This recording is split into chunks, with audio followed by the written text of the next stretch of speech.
به ونتوكل عليه ونعوذ بالله من شرور أنفسنا ومن سيئات أعمالنا من يهده الله فلا مضل له ومن يضلله فلا هادي له ونشهد أن لا إله إلا الله وحده لا شريك له ونشهد أن سيدنا وسندنا وحبيبنا وإمامنا ومولانا محمدا عبده ورسوله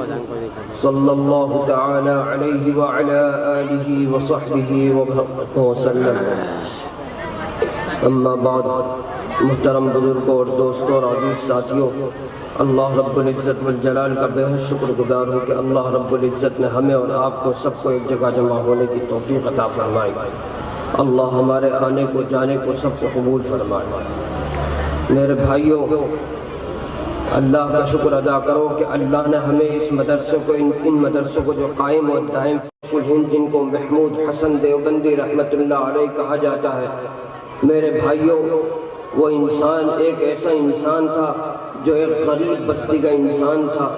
وہ انسان ایک ایسا انسان تھا جو ایک غریب انسان تھا، لیکن میرے بھائیوں، اس انسان کے دل کے اندر آگ تھی. جب انگریز اس ملک کے اندر تھا اور جب انگریز کا اس ملک کے اندر ظلم اتنا بڑھ چکا تھا کہ میرے بھائیوں، جب انگریز نے اس ملک کے اندر اپنے نعرہ بلند کر دیا تھا تو میرے بھائیوں کہ آپ کے بزرگوں میں ایک انسان، جس انسان کا نام حضرت شیخ الہند تھا، میرے بھائیوں، وہ انسان اپنے سر پر کفن باندھ کر کے اور انگریز کے سامنے کھڑا ہو گیا. میرے بھائیوں، وہ انسان تھا جب اس انسان نے انگریز کے آنکھ میں آنکھ ڈال کر کے اعلان کر دیا تھا کہ انگریز کی فوج میں بھرتی ہونا حرام ہے. تو میرے بھائیوں، انگریز نے بڑے بڑے عقوبت خانے بنائے، انگریز نے بڑے بڑے تہخانے بنائے اور انگریز نے اس کے اندر دہکتے ہوئے انگارے اور آگ جلائی. میرے بھائیوں،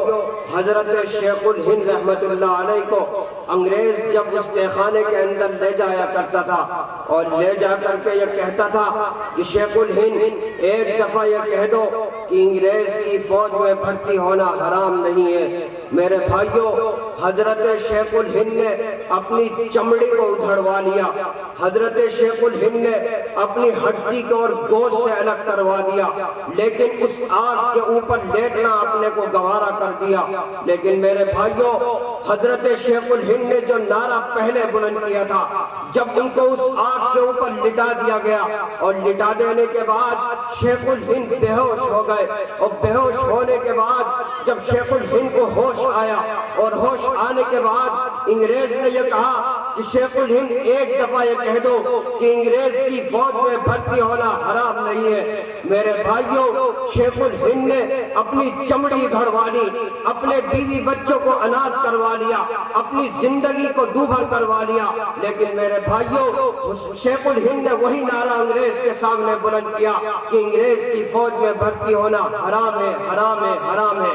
لیکن میرے بھائیوں، شیخ الہند کے اوپر اتنے ظلم ہوئے کہ ان کی زندگی نے ان کو ساتھ نہیں دیا، لیکن انگریز اس ملک کے اندر رہا اور شیخ الہند اس دنیا سے چلے گئے. انگریز نے سمجھا کہ یہ نعرہ ختم ہو گیا، لیکن میرے بھائیوں، یہ نعرہ ختم ہونے کے لیے نہیں آیا تھا. آپ کے شاگردوں میں ایک انسان، جس انسان کا نام سید حسین احمد مدنی ہے، میرے بھائیوں، اسی نعرے کو لے کر کے، اسی آنکھ میں آنکھ ڈال کے انگریز کے سامنے سینہ سپر ہو کر کے انگریز کے سامنے یہ اعلان کر دیا کہ انگریز کی فوج میں بھرتی ہونا حرام ہے. میرے بھائیوں، انگریز کی 150 سالہ حکومت کے اندر زلزلہ برپا ہو گیا، لیکن حسین احمد مدنی اس دنیا کے اندر رہے. میرے بھائیوں، جب حسین احمد مدنی کو خالد دینا حال کے سامنے کھڑا کیا گیا، ان کے ہاتھوں میں ہتھکڑیاں تھی، پیروں میں بیڑیاں تھی. جب شیخ حسین احمد مدنی کو انگریز کی عدالت کے سامنے،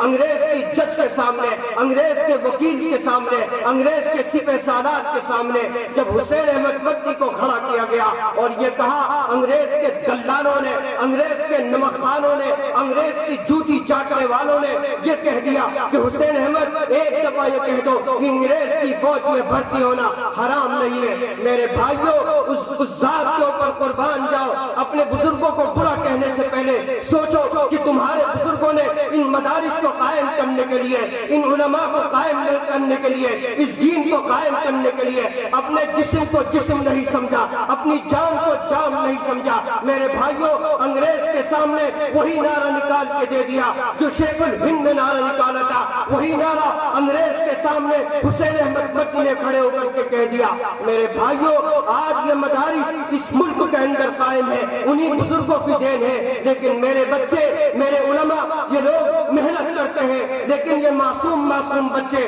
آج انہوں نے موبائلوں کو اپنی جان سمجھ لیا، ان لوگوں نے پبجی گیم اور ان سب چیزوں کو اپنی جان سمجھ لیا۔ میرے بھائیوں، ان علماء کی تاریخ اٹھا کر کے پڑھو کہ جن علماء نے تمہارے خاطر اپنی جانوں کو ایک گھوڑ کے تام میں ڈال دیا اور دوسری جسم کو دوسرے گھوڑ کی تار میں ڈال دیا۔ میرے بھائیوں، جسموں کو پھاڑ دیا گیا، گھوڑوں کو دوڑوا دیا گیا۔ میرے بھائیوں، اپنے بزرگوں کی تاریخ اٹھا کر کے پڑھو کہ تمہارے بزرگوں کی تاریخ وہ ہے کہ جب انگریز اس ملک میں تھا، انگریز یہ کہتا تھا کہ اگر سورج نکلے گا ہم سے پوچھ کر کے نکلے گا، اگر سورج غروب ہوگا تو ہم سے پوچھ کر کے غروب ہوگا۔ میرے بھائیوں، جب حسین احمد مدنی اس جگہ سے چل کر کے سرحدوں پر جن لوگوں کے بستر بنے ہوئے تھے، میرے بھائیوں، جب حسین احمد مدنی اس ٹرین کے اندر موجود تھے، جو ٹرین پنجاب ہرگین سے نکل کر کے پاکستان کے بارڈر کی طرف جا رہی تھی، تو میرے بھائیوں، جب انگریز کے دلالوں کو، انگریز کے نمکخواروں کو، انگریز کے جوتی چاٹنے والوں کو یہ پتا چلا کہ حسین احمد مدنی اس ٹرین کے اندر موجود ہے، تو میرے بھائیوں، انگریز کے دلالوں نے ٹرینوں کو روکا اور ٹرین کو روک کر کے حسین احمد مدنی کی پگڑیاں اچھال دی، حسین احمد مدنی کی سروں پر ٹوپیاں اچھال دی، حسین احمد مدنی کی داڑھیاں نوچ دی، حسین احمد مدنی کے چہرے پر تھپڑ مار دیا۔ میرے بھائیوں، جس کے خاطر رسول اللہ کے خاطر، جس کے خاطر شریعت کے خاطر، جس کے خاطر دین کی خاطر، جس کے خاطر آنے والی نسلوں کے خاطر، میرے بھائیوں، اپنے بزرگوں کی تاریخ اٹھا کر کے پڑھو کہ تمہارے بزرگوں کی تاریخ وہ ہے کہ جب انگریز نے اس ملک کے اندر ایک حکم نامہ جاری کیا، اور وہ حکم یہ تھا کہ جس کے سر پر رسول اللہ کی سنت ہو، جس کے سر پر رسول اللہ کی ٹوپی ہے، اور جس کے چہرے پر رسول اللہ کی سنت ہو، اور جس کے جسم پر لامبا کرتا ہو، اور اس کو پکڑو اور پکڑ کے قتل کر دو۔ میرے بھائیوں، پتا ہے کہ انگریز کا یہ ناپاک حکم 3 دن تک چلا، اور 3 دن کے اندر 80,000 علماء کو موت کے گھاٹ اتار دیا۔ آج میں دیکھ رہا ہوں